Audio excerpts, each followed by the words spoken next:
हैं। Kindly journalist से बात कर रहे हैं। कन्हैया जी, आप बहुत बड़े लीडर होंगे, मैं उसमें आपकी आपत्ति नहीं जताता। काइंडली मीडिया को बीजेपी का मत समझिए। अरे सुनिए ना, ये हमको मत पूछिए। मनमोहन आप मीडिया को सस्ता हुआ था, लेकिन मीडिया को अपनी साथ खुद बचानी पड़ेगी। कौन से मीडिया हाउस से हैं? मैं सर अपना चैनल चलाता हूँ, गोलमाल न्यूज। अच्छा ठीक है, गोलमाल है भाई, सब गोलमाल है। आप ठीक है, देंगे, हो गया ठीक है। इतना गरम अगर आप जो है ना मंत्री प्रधानमंत्री उस पे हो जाएंगे तो देश का भला हो जाएगा। दिल्ली जाके हमने की है, बीजेपी के उलट ही की है। आपके लिए ताली बजवा देते हैं सर, थोड़ा ताली बजवा दीजिए।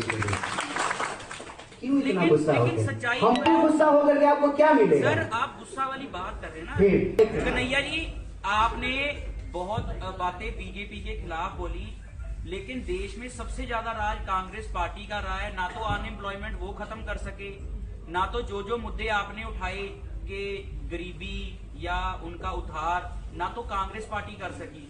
तो अब एकदम से कांग्रेस पार्टी के मैनिफेस्टो में लिखने से ऐसा क्या हो गया कि वो एकदम से सरकार में आएंगे और कर देंगे? देखिए ये सवाल तो जो है मुझे भाजपा के जो ऑनलाइन ट्रोलर होते हैं ना, वो रोज पूछते हैं कि आप जो प्रश्न उठा रहे हैं, तो जब कांग्रेस थी तब कांग्रेस ने क्या किया?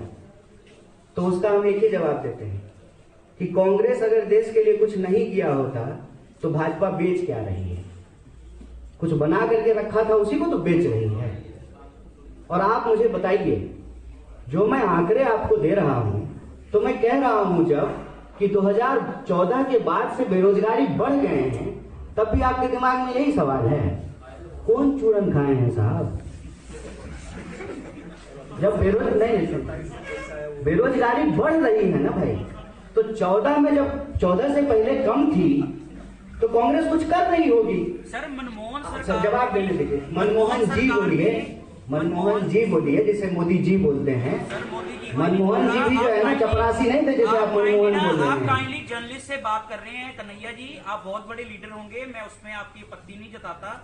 काइंडली मीडिया को बीजेपी का मत समझिए। अरे सुनिए ना, ये हमको मत पूछिए। मनमोहन आप मीडिया को सस्ता हुआ था, लेकिन मीडिया को अपनी साथ खुद बचानी पड़ेगी। कौन से मीडिया हाउस से हैं? मैं सर अपना चैनल चलाता हूँ, गोलमाल न्यूज। अच्छा ठीक है, गोलमाल है भाई, सब गोलमाल है। आप ठीक है, देंगे, हो गया ठीक है। इतना गरम अगर आप जो है ना मंत्री प्रधानमंत्री उस पे हो जाएंगे तो देश का भला हो जाएगा। दिल्ली जाके हमने की है, बीजेपी के उलट ही की है। आपके लिए ताली बजवा देते हैं सर, थोड़ा ताली बजवा दीजिए। क्यों इतना गुस्सा हो गया? हम पे गुस्सा होकर के आपको क्या मिलेगा? सर आप गुस्सा वाली बात कर रहे हैं ना, फिर हम कर रहे हैं गुस्सा वाली बात। मनमोहन सरकार में क्रूड ऑयल सस्ता हुआ, लेकिन पेट्रोल सस्ता नहीं हुआ, जिसकी सबसे बड़ी वजह थी 2014 में सरकार गिरना।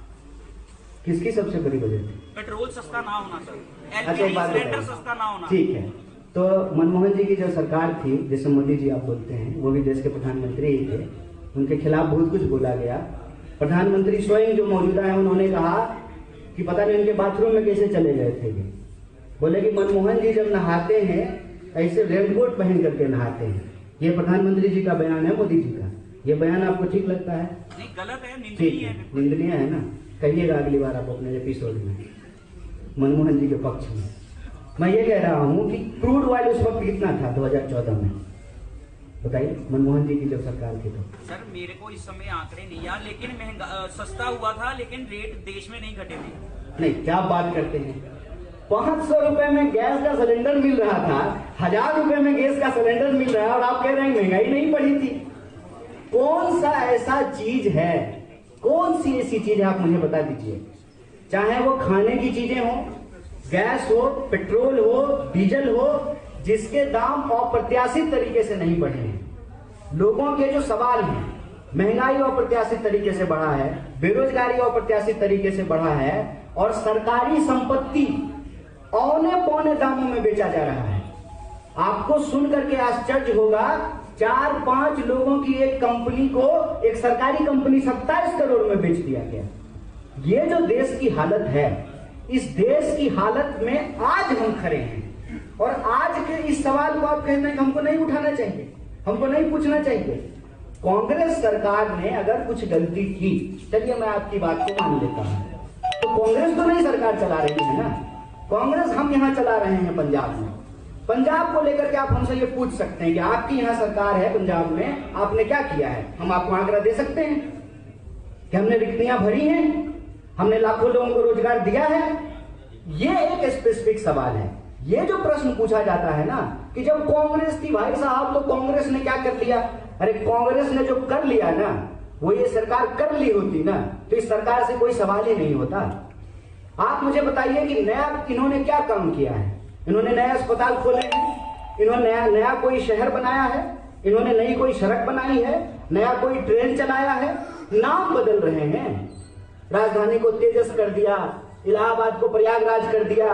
अरे नया शहर बना लीजिए, नया कुछ बना नहीं रहे हैं, जो है उसको बेच रहे हैं, औने पौने दामों में बेच रहे हैं। आप मुझे बताइए, आप जब आंकड़ा बता रहे हैं मुझे मनमोहन जी की सरकार का, बीएसएनएल उस वक्त काम करता था, बीएसएनएल के पास 3G का लाइसेंस था, 2G का सवाल उठा करके इतना हंगामा हुआ। मुझे बताइए कोई भी लोग, 7 साल से इनकी सरकार है, एक भी अरेस्टिंग जो हुई थी किसी को भी सजा हुआ है? और जो लोग कैग की जो रिपोर्ट दी गई उस रिपोर्ट वो कैग आज भी रिपोर्ट दे रहा है। क्या हो रहा है उस रिपोर्ट का? और जो कैग का रिपोर्ट देने वाले थे वो कोर्ट में जाकर के माफी मांग ली है। एक ईमानदार, पढ़ा लिखा, समझदार व्यक्ति जो इस देश को चला रहा था उसके बारे में तमाम तरीके के दुष्प्रचार करके उनकी सरकार को गिराएगी।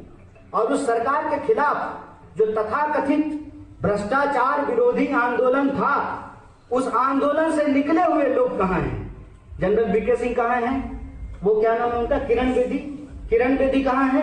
कहां है सब लोग? भाजपा में जाकर के मंत्री बनकर के बैठे हुए हैं, राज्यपाल बनकर के बैठे हुए हैं। और उसी आंदोलन में सबसे पहले ये बात कही गई कि नरेंद्र मोदी जैसा प्रधानमंत्री देश का होना चाहिए। यही बात जो है न्यूयॉर्क स्ट्रीट में बोली जा रही थी कि मनमोहन सिंह को हटा करके एक ऐसे आदमी को लाना चाहिए जो विकास की गति को बढ़ा सके, विकास की गति को नहीं, देश को बेचने की गति को बढ़ा सके।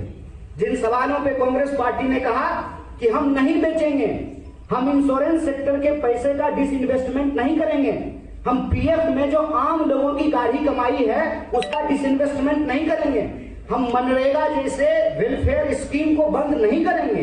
और आप जान लीजिए आंकड़ा है, मनरेगा इंप्लीमेंट होने के बाद जो रूरल इकोनॉमी थी वो बेहतर हुई, माइग्रेशन कम हुआ, विस्थापन कम हुए। आप ये सवाल पूछ सकते हैं कि मनरेगा में भी करप्शन हुआ होगा। हम कहते हैं कि समस्या जो है उस समस्या का आप निदान करेंगे ना। हम सरकार चला रहे हैं पंजाब में, हमसे कोई गलती हो रही है, आप उसका बताइए, आप उसका हमको सजेशन दीजिए, हम उसका निदान करेंगे। लेकिन बदलाव के नाम पे ये नहीं, देखिए बदलने का तो ये भी हो सकता है कि ये माइक है, हम कहें इस माइक को हमको बदलना है तो इसको तोड़ दें, माइक तो बदल गया, इसकी स्थिति तो बदल गई। लेकिन ये सकारात्मक बदलाव नहीं है, नकारात्मक बदलाव है। बदलाव के नाम पे लोग मोदी जी को लेकर के आए, लेकिन देश जो है बदलाव में ना पहुंच करके बदहाली में पहुंच गया है। बेरोजगारी उठा करके देख लीजिए, किसानों की हालत उठा करके देख लीजिए, महिलाओं की स्थिति को देख लीजिए, सरकारी नौकरियों को देख लीजिए, सरकारी संस्थानों को देख लीजिए।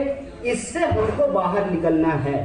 और चाहे स्टेट का इलेक्शन हो या जनरल इलेक्शन हो, हमारा ये कहना है कि इस इलेक्शन में इस देश के जो लोग हैं उनके जो बुनियादी सवाल हैं उसको आप केंद्र में लेकर के आइए।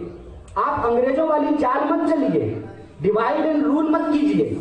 आप जो है लोगों के बेसिक इश्यूज को डाइवर्ट मत कीजिए।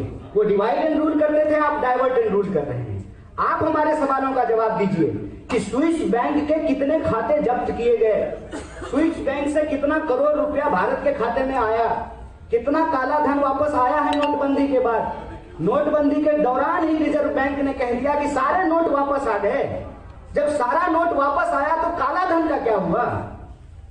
और ये जो सवाल है, मीडिया, आपने कहा ना मीडिया की बात, मैं बहुत रिस्पॉन्सिबल आदमी हूं। मीडिया ही है ना, मीडिया हाउस में ही उसके ही एक रिस्पॉन्सिबल पत्रकार खड़ा होकर के जो है 2000 के नोट में चिप निकाल रहे थे। ये चीप हरकत है, ये चीप हरकत वही लोग कर रहे हैं, हम नहीं कर रहे हैं।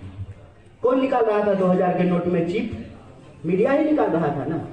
इस सवाल को पूछिए साहब, क्योंकि ये जिम्मेवारी हम इधर बैठ गए हैं तो सिर्फ हमारी नहीं है, हम सबकी ये कलेक्टिव रिस्पॉन्सिबिलिटी है कि कहीं भी चुनाव हो वो चुनाव देश के लोगों के बेसिक सवाल पर हो, डेवलपमेंट के सवाल पर हो, लोगों की जो इंक्लूसिवनेस है उस पर हो, लोगों की यूनिटी पे हो, देश बेहतर कैसे होगा, हम स्वस्थ कैसे होंगे। मेरा हाथ अगर लंबा हो जाए तो यह अस्वस्थ होने की निशानी है।